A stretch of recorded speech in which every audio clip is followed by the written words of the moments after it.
Army বলেন, police বলেন, আমলা বলেন, কামলা বলেন, এভরিথিং, তারপরেও তো যেতে হয়েছে। তো আপনি সেখান থেকে মাস্ট টেক লেসন। আজকে সংবাদ সম্মেলন করেছে জামায়াত ইসলামী। তারা সংবাদ সম্মেলন করে কর্মসূচি ঘোষণা করেছেন, যেটার মধ্যে 5টা দফা দাবি তারা দিয়েছেন। এদিকে জুলাই সনদে স্বাক্ষর করেছেন, আবার 5টা দফা দাবিতে তারা আন্দোলনে যেতে চান। এই যে স্বাক্ষর করে আবার 5 দফা দাবিতে আন্দোলন, জামায়াতের এই ভূমিকাটিকে আপনি কি ভাবেন? জামাত সহ ইসলামী মনা দল যাগুলো আছে সেগুলো ওনারা যদি আন্দোলন যেতে চান, কোন ইস্যুতে যেতে চান, সেটা যদি জনগণের ইস্যু হয়ে থাকে ঠিক আছে। ইস্যু তো একটাই, নভেম্বর মাসের মধ্যে গণভোট, যে নির্বাচনে উভয় কক্ষে পিআর, এইসব বিষয়গুলো তো আছেই। গণভোট প্রশ্ন তো বললামই, গণভোট একটা অবৈধ প্রক্রিয়া, জাতীয় পার্টি নিষিদ্ধ আছে, সেটা ইলেকশনের আগে হোক আর পরে হোক। জাতীয় পার্টি নিষিদ্ধ, এটা তো ওনাদের আরেকটা বাহানা। ওনারা জাতীয় পার্টি কেন নিষিদ্ধ হবে তার একটা ইয়ে থাকতে হবে। এরকম যদি নিষিদ্ধ হতেই থাকে তাহলে ইসলামী অনেক দলও তো রাজনৈতিক, এই শেখ হাসিনার আমলে যে নির্বাচনগুলো হয়েছে সেটাতে অংশ নিয়েছিল, ওনারা নিজেরাও তো অংশ নিয়েছিলেন 18-র ইলেকশনে। তো এইগুলো এক একটা ইস্যুস তৈরি করা মানে হচ্ছে যে নির্বাচনকে পিছিয়ে দেওয়ার একটা চক্রান্ত।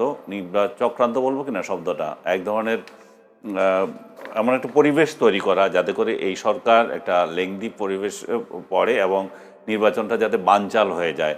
আর পিআর পদ্ধতি নিয়ে আমি তো আজকে দেখলাম যে পুরোটাই সুর একেবারে উল্টে গেল এনসিপি এতদিন ধরে পিআর নিয়ে ধরি মাছ না চুই পানি কি একটা বলতো, এখন আজকে জামাত ইসলামকে তোরা কমপ্লিট অ্যাটাক করে বলেছে যে জামাত পিআর পদ্ধতি দিয়ে জনগণকে একটা প্রতারণা করছে এবং এটা এখানে খাটে না। আমি ব্যক্তিগতভাবে এনসিপির সঙ্গে এনসিপি যে জামাতকে যেভাবে অ্যাটাক করেছে আমি ওইভাবে বলতে চাই না। আমি পিআর পদ্ধতির এখানে খুব সুবিধার মনে করি না। আমি এর বহু ব্যাখ্যা দিয়েছি, কারণ বাংলাদেশের জন্য পিআর পদ্ধতি এখন জরুরি না। যদি সেটা করতেও হয় তাও যদি উচ্চ কক্ষে ওনারা করলেন সেটারও একটা মানা যায়। তাও যেটা হতে হবে পার্টি তরফ থেকে কাদেরকে উচ্চকক্ষে ওনারা দিতে চান সেই নামগুলো আগে দিতে হবে। এখন যেভাবে আমি দেখলাম সংস্কার প্রস্তাবগুলোতে সেভাবে সরাসরি বলা নাই।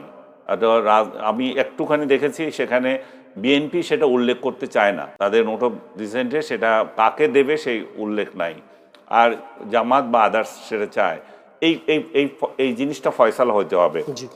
আমি একটু আপনার আগের প্রসঙ্গ একটুখানি যেতে চাই, যে ছোট করে যেটা বলতে চাই সেটা হচ্ছে যে আমরা যেই সনদটা তৈরি করছি, যেটা নিয়ে এত কথা বলছি, যে এখানে যে রিপ্রেজেন্টেশন নাই, জনতার ভাই খুব ভালো করে বুঝিয়ে দিয়েছেন, সরকারের আছে জনতার রিপ্রেজেন্টেশন নাই, নাগরিকের রিপ্রেজেন্টেশন নাই, রাজনৈতিক দলগুলোরও সেই অর্থে নাই, এটা আংশিক আছে।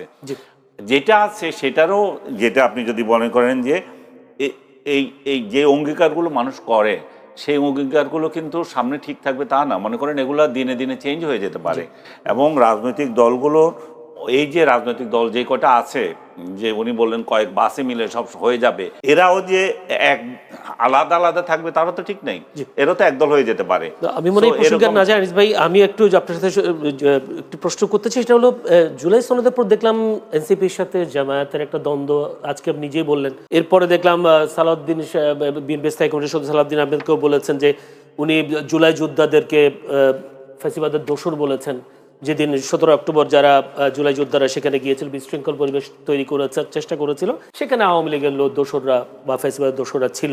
এরকম একটা কথা বলার পর নাহিদ ইসলাম তাকে এই জুলাই যোদ্ধাদের কেন দোসর বলা হয়েছে ক্ষমা চাইতে বলেছেন। পাল্টা জবাবে সালাউদ্দিন বলেছেন অভিজ্ঞতার অভাবে তারা নানা কথা বলে থাকেন, তাদেরকে রাজনৈতিক শিক্ষা ও অভিজ্ঞতা অর্জনের আহ্বান জানাই। এই যে পাল্টাপাল্টি বক্তব্য জুলাই সনদ স্বাক্ষরের পরে, সংকটটা কি দেখছেন? আমি মনে করি যে সালাউদ্দিন সাহেব একটু পজিটিভও বলেছেন পরে, যে এটা বলতেই পারে এনসিপি যদি বলে থাকে, এটাও একটা রাজনীতির মধ্যে একটা সৌন্দর্য আছে। আপনি আপনার বক্তব্য আমার পছন্দ হচ্ছে না সেটা জানাচ্ছেন। সালাউদ্দিন সাহেব যে বক্তৃতা দিয়েছিলেন হয়তো স্লিপ অফ টাং হয়েছে। উনি এমন তো না যে যারা জুলাই যোদ্ধা ছিলেন তাদেরকে উনি তাদেরকে বলেছেন বলে জুলাই যোদ্ধাদের সাথে ফ্যাসিবাদের দোষর। হ্যাঁ, এটা হতে পারে, কারণ যে লোকগুলো ওইখানে গিয়েছিল তারা যেভাবে চেয়ার দখল করেছিল সেটা শোভনীয় হয়নি, সে কারণে এটা হতে পারে। আর ফ্যাসিবাদের দোষর এখন এমন এক শব্দ হয়ে গেছে, এটা একটা হাস্যকর পর্যায়ে চলে যাচ্ছে। এখন যে কেউ যখন ইচ্ছা যে কোনো ইস্যুতে ফ্যাসিবাদের দোষর বানিয়ে দিতে পারছে। এখন যেটা জামাতের সাথে এনসিপি যেটা হচ্ছে, আপনি যখন আবার বললেন যে সেটাও আমি মনে করি যে এটা রাজনৈতিক খেলা হচ্ছে একটা।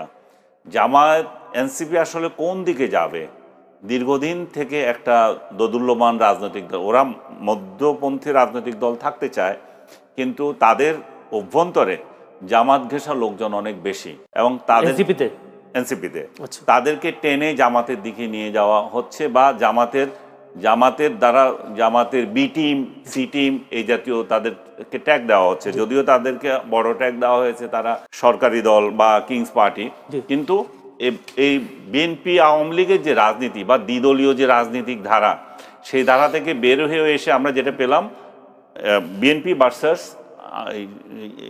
জামাতে ইসলামী, সেই ধারাতে তারা কি বিএনপির সঙ্গে থাকবে না জামাতে ইসলামের সঙ্গে থাকবে?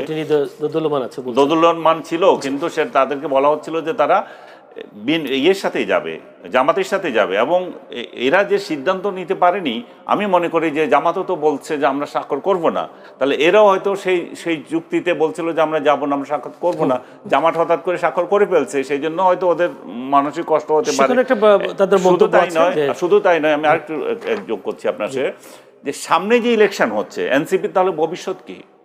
এনসিপি যদি নিজস্ব প্রতীকে, নিজস্ব শক্তিতে রাজনীতিতে দাঁড়াতে যায়, কেউ তো বিশ্বাস করবে না যে ওরা 5টা সিট জিতে আসতে পারে সমগ্র বাংলাদেশ থেকে। আমি শেষ করছি আপনাকে সেটাই, যে 5টা সিট তারা পেতে পারে, তার মানে কি তাদেরকে একটা জোটে যেতে হবে।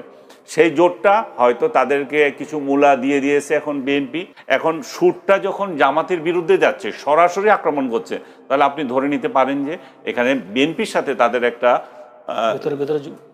ভিতরে সম্পর্ক হচ্ছে। এবং হয়তো বিএনপিও চায় যে এদের এই তরুণদের এই পেজটাকে সামনে এনে তারা রাজনৈতিক কিছু ফায়দা নেওয়ার জন্য, কিন্তু আখেরে কতটা ফায়দা হবে সেটা নিয়ে কিন্তু মানুষ চিন্তিত। কারণ ডক্টর ইউনূসের শাসনে যতটা খারাপ কোয়ালিটি, যতটা বদনাম আছে, সেগুলো এনসিপির ঘাড়ে যাবে।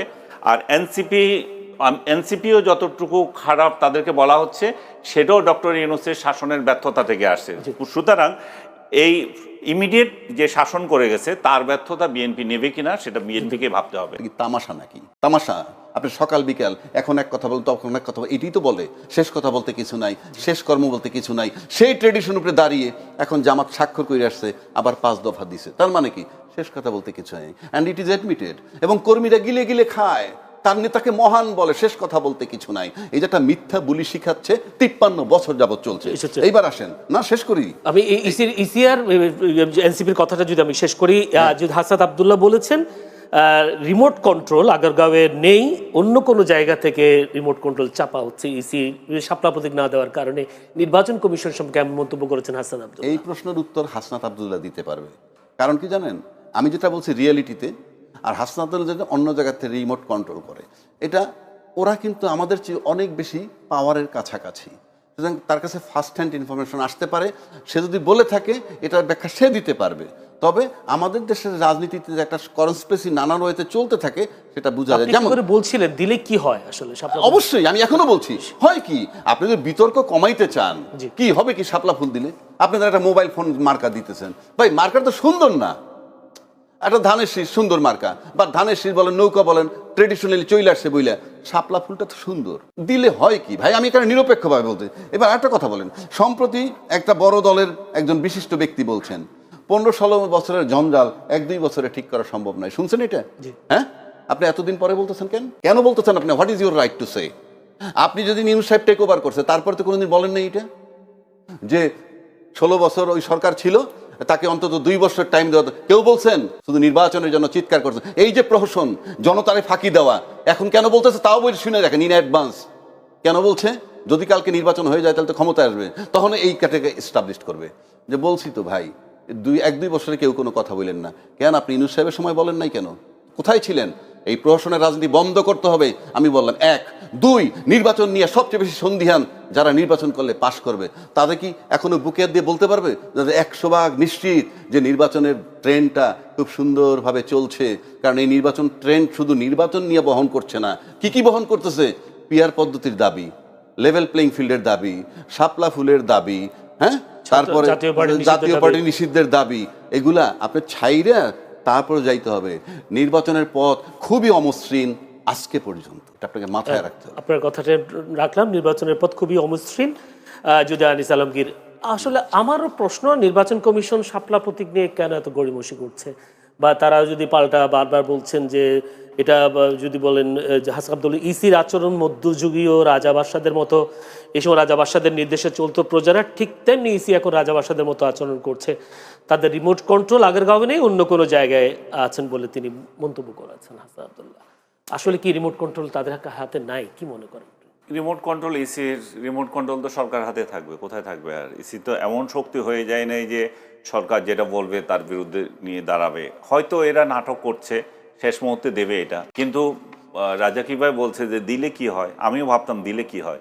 কিন্তু আপনি যদি দেখেন এই প্রতীকটা শাপলা যেভাবে তারা এঁকে দিয়েছে, সেটা বাংলাদেশের পুরো পতাকার মধ্যে আছে, বাংলাদেশের সিম্বলের মধ্যে আছে। রাষ্ট্রপতি যেখানে দাঁড়াচ্ছে তার পিছনে এই শাপলা, প্রধানমন্ত্রী যেখানে দাঁড়াচ্ছে সেখানে এই শাপলা, বিভিন্ন বাহিনী যেখানে দাঁড়াচ্ছে সেই শাপলা। তার মানে কি ওই রাজনৈতিক দলটা তারা প্রতিনিধিত্ব করছে? এরকম এক সময় নৌকা খুব ছোট করেছিল, নৌকাকে ওই প্রতীকগুলো থেকে তুলে দেওয়া হয়েছে, বেস্ট করেছে। কিন্তু এইগুলাতে কেন থাকবে আমার? এবং প্রমিনেন্টলি আছে, এটা যে ধানের শীষ বা ওই গমের শীষ যেভাবে আছে সেটা ওগুলো কেউ দেখে না, কিন্তু প্রমিনেন্টলি আছে একটা পদ্ম ফুলের মতো বা শাপলা ফুলের মতো এই শাপলাটা ফুটে উঠেছে। তো এখানে পদ্ম ফুল নিক, ওনাদের যদি ইয়ে থাকে আরেকটা প্রতীক তো নিতে পারে। তারা তো বিভিন্ন না, তবে আনিস ভাই, ডিজাইন দিয়েছে। তার সাথে আমি একটু শরিক কই। হ্যাঁ। এটা আমি যদি তার যুক্তিটাকে কারেক্ট মনে করিনি, হ্যাঁ তাহলে নির্বাচন কমিশন বুঝাক তাদেরকে। হ্যাঁ, এটাই বলছে সেই যে ব্যাখ্যাও সে তো তো দেয় না। বলছে না, সে তো পার্টির বলছে আমাদের সাথে বসুক। নির্বাচন কমিশনের না, বসার দরকার নাই তো, সে তো একটা স্টেটমেন্ট দিতে পারে যে ভাই এই কারণে আমরা দিতে চাই না, সবাই মিলে দেখে অন্য কোনো ভালো প্রতীক পাওয়া। আপনি তো ভাই, আমার তো দরকার সলিউশন করা। রাইট। আমি যদি সলিউশন চাই, তাতে শাপলা দিয়ে যদি সলিউশন, আমি ওই অর্থে বলছি, এই শাপলা দিয়ে যদি সলভ হয় ওকে, আর যদি না দিতে চান তাহলে একটা যৌক্তিক ব্যাখ্যা ওদেরকে দেন। আমি যদি রাজনীতির ভাষায় বলি, আপনি ব্যাখ্যা দিতে বাধ্য, বিকজ পার্ট অফ জনগণ। না, অবশ্যই দিতে হবে, পার্ট অফ জনগণ, কারণ সেখানে বাধ্য। সেখানে এটা বলার অধিকার নাই। এটা বলতেছি রাজনৈতিক অ্যাঙ্গেল থেকে। আর যদি নরমাল ভাষায় আসেন, এটা ব্যাখ্যা দেন না যে বাবারে আমরা এই কারণে দিতে পারতেছি না, বুঝান। তারা বলছে তালিকা নেই, আমরা দিতে পারবো না। তালিকায় না, এটা তো খোরা যুক্তি। তালিকায় রাখি নেই কেন সেটা বলতে হবে ভাই, প্র্যাকটিক্যাল হইতে হবে। এখানে ইমোশন দিয়ে আপনি গায়ের জোরে 16 বছর চালাইছেন, তারপরে কিন্তু ফাইনালি যখন দেশ ত্যাগ করছে, সমস্ত ক্ষমতা তার হাতের মুঠোর মধ্যে, আর্মি বলেন, পুলিশ বলেন, আমলা বলেন, কামলা বলেন, এভরিথিং, তারপরে তো যেতে হয়েছে। তো আপনি সেখান থেকে মাস্ট টেক লেসন।